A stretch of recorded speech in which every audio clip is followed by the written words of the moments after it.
Hello everyone.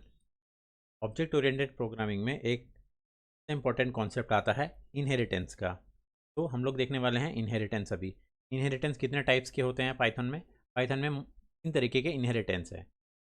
इसमें से single inheritance, multiple inheritance और मल्टी लेवल इनहेरिटेंस, ये तीनों काफ़ी इंपॉर्टेंट है।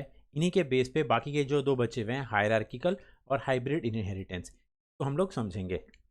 तो आज की क्लास में फोकस रहेगा सिंगल, मल्टीपल और मल्टी लेवल इनहेरिटेंस को, कॉन्सेप्ट को समझने के लिए। फिर नेक्स्ट क्लास में हम लोग देखेंगे कि इस पर किस तरीके से और थोड़े कॉम्प्लेक्स एग्जांपल्स हम देख सकते हैं। तो सबसे पहले हम लोग क्या करेंगे, क्लास बना लेंगे। ठीक है, क्लास ए बनाया मैंने, दैट्स इट। इसके अंदर मैंने एक फंक्शन मेथड डिफाइन कर दिया, def info underscore A. Okay, इसमें हम लोग क्या करते हैं, सिंपली प्रिंट करवा देंगे आई am property of A. Okay, अब इसी तरीके से हमने एक दूसरा क्लास बना लेना है, क्लास बी। में बता देंगे हम लोग एक मेथड से, इन्फो अंडरस्कोर पी। इसमें क्या बताएंगे हम लोग,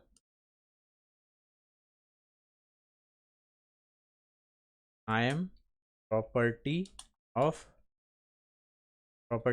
बी। ये बता दिया हमने। दोनों क्लास ऑलमोस्ट सेम है, बट इसमें सब ए है, इसमें बी है। ओके, अब अगर मैं एक ऑब्जेक्ट बनाता हूँ यहाँ पे बी का, ऑब्जेक्ट और बी हमने सेव कर दिया। अब मैं क्या करता हूँ, तो कॉल करता हूँ किसको, जो मैंने भी ऑब्जेक्ट बना लिया बी के थ्रू, मैं बी का जो मेथड है, क्लास बी के अंदर जो मेथड है, वो मुझे एक्सेसिबल हो जाएंगे। तो हम कैसे एक्सेस करेंगे, object OBJ underscore B dot, dot लगाने के बाद इन्फो भी मेरे लिए एक्सेसिबल। सेव करेंगे, क्योंकि ये मेथड है तो मुझे यहाँ पे क्लोजिंग ब्रैकेट करना पड़ेगा। सेव करेंगे, रन करेंगे। सेव किया, रन किया, इसका आउटपुट देखते हैं हम लोग। क्या आ गया error, take zero positional element argument but one was given. हमें हमेशा ध्यान रखना है कि ये करंट ऑब्जेक्ट से अगर मुझे कोरिलेट करना है तो मुझे यहाँ पे हमेशा सेल्फ लिखना पड़ेगा।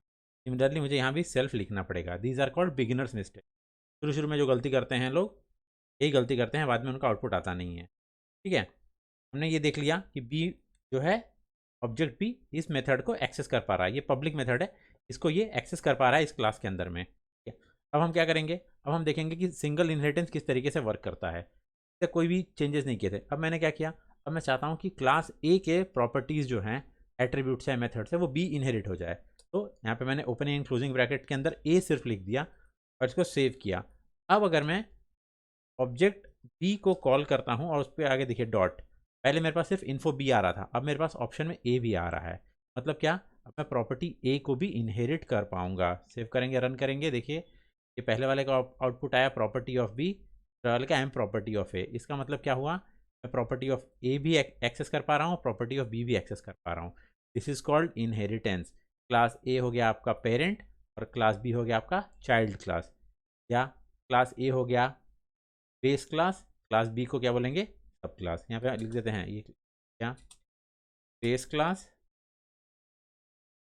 या फिर पेरेंट क्लास, और इसको बोलेंगे हम लोग सब क्लास या फिर चाइल्ड क्लास। ये सिंगल इनहेरिटेंस का कॉन्सेप्ट हमने देख लिया। इसके बाद आता है सिंगल के बाद मल्टीपल इनहेरिटेंस। मल्टीपल इनहेरिटेंस अब हम लोग देखें। सिमिलरली सेम पैटर्न में हमने क्या करेंगे, तो मैं कॉपी करता हूँ, यहाँ पे पेस्ट करता हूँ, ये मेरा base class as it is है। यहाँ से मैं क्या करता हूँ, खाली ए को हटा देता हूँ। इससे क्या हो गया, ए और बी के बीच में जो रिलेशनशिप थी वो ब्रेक हो गई। अब ए और बी के बीच में कोई रिलेशन नहीं है।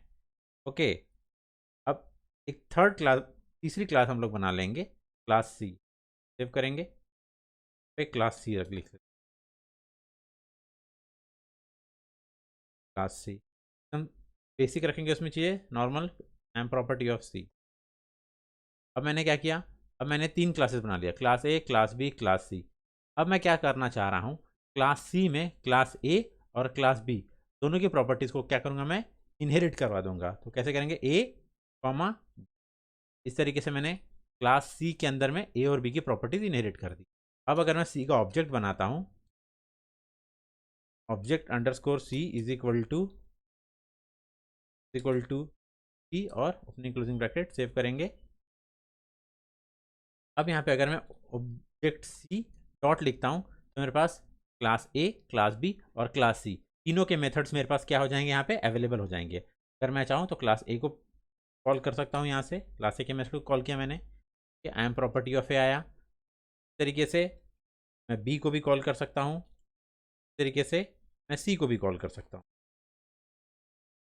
सेव करेंगे, रन करेंगे, देखिए I am property of A, I am property of B, I am property of C, output आ गया मेरे पास। तो ये क्या हो गया, मल्टीपल इनहेरिटेंस। मतलब एक क्लास को आप एक से ज़्यादा जो क्लासेस हैं उनको इनहेरिट करवा रहे हैं, ये हो जाएगा मल्टीपल इनहेरिटेंस।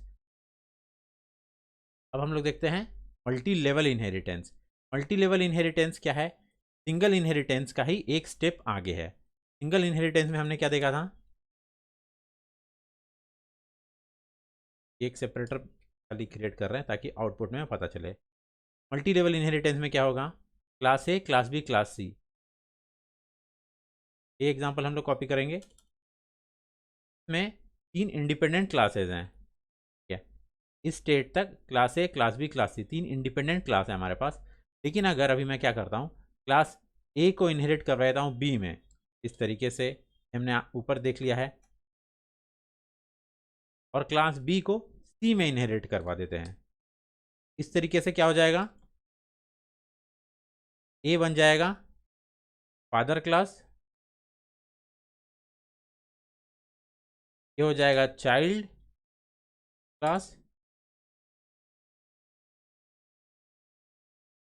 और इस वाले क्लास को हम बोलेंगे ग्रैंड चाइल्ड क्लास। क्यों, सी के पास बी की भी प्रॉपर्टीज़ हैं और ए की भी प्रॉपर्टीज़। अब एक सी का ऑब्जेक्ट बनाते हैं हम लोग, चलिए O B J underscore C, C तो ऑलरेडी बना चुके हैं, C2 बनाते हैं, इज इक्वल टू तरीके से। अब अगर मैं कॉल करता हूँ किसको, ऑब्जेक्ट सी को, डॉट लगाने के बाद, तो यहाँ पर भी मेरे पास ए, बी और सी तीनों के प्रॉपर्टीज़ मुझे यहाँ पे अवेलेबल हो जाती हैं, ए, बी और सी। अब मैं चाहूँ तो बी को कॉल कर सकता हूँ, देखिए सेव करेंगे, रन करेंगे। बी में क्या है, I am property of B आ गया। अगर मैं ए को कॉल करना चाहूँ तो I am property of A. इस तरीके से मैंने क्या किया, एक लीनियर फैशन में ए की प्रॉपर्टी बी के पास, बी की प्रॉपर्टी सी के पास, और इवेंचुअली सी के पास किसकी प्रॉपर्टी है, ए की भी और बी की प्रॉपर्टी। जैसे नॉर्मल एक सोसाइटी में पेरेंट की प्रॉपर्टी चाइल्ड इनहेरिट करता है, फिर ग्रैंड चाइल्ड, फिर आगे का जनरेशन, इस तरीके से यहाँ भी मल्टी लेवल इनहेरिटेंस में चल रहा है।